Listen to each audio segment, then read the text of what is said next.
សួស្តីយើងចឹងថ្ងៃនេះខ្ញុំសូមលើកពីធានបទមួយគឺដោយសារមានបងប្អូនយើងគាត់បានសួរខ្ញុំថារបៀបពីការ scan ឯកសារតាមរយៈម៉ាស៊ីន Toshiba ស៊េរីបែបហ្នឹងឬមួយក៏លើហ្នឹងបន្តិចតួចអីគឺយើង scan មានមិនចឹងរបៀប scan វាគឺយើង scan តាមប្រភេទ USB ឬក៏ flash របស់យើង flash ទៅឯកសារហ្នឹងដល់ឲ្យចូលទៅកាន់ការរបៀបធ្វើ scan ឯកសាររបស់គ្នាឥឡូវយើងទៅការដោត USB នៅខាងនេះមកចឹងដោតចូលមកអាសាំដៃយើងហ្នឹងដោតចូលហើយយើងចុចពាក្យថានេះ scan នេះឃើញថា scan នេះមក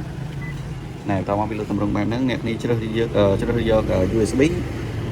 ជ្រើសយក USB មកកន្លែងនេះយើងក៏ rename នៅ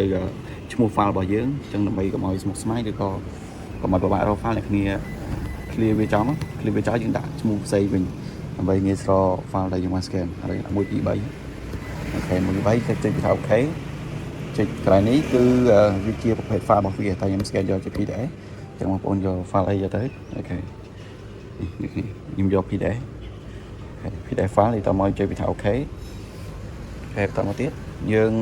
មើលកន្លែងនេះចុចចូលមកកន្លែង setting លេខនេះមកក្នុងនោះវាមានច្រើនវាមាន auto color និង black ធម្មតាយើង scan color យក color មកអូខេយក color មកបន្តមកនេះ resolution របស់វាយើងយក600ក៏បានឬក៏400ក៏បានដែរតែស្តង់ដាររបស់វាគេដាក់ឋានៈមកត្រឹម300អញ្ចឹងយកចង់ច្បាស់យើងយក400ឬក៏600 resolution មកនេះអូខេបន្តមកកន្លែងនេះយើង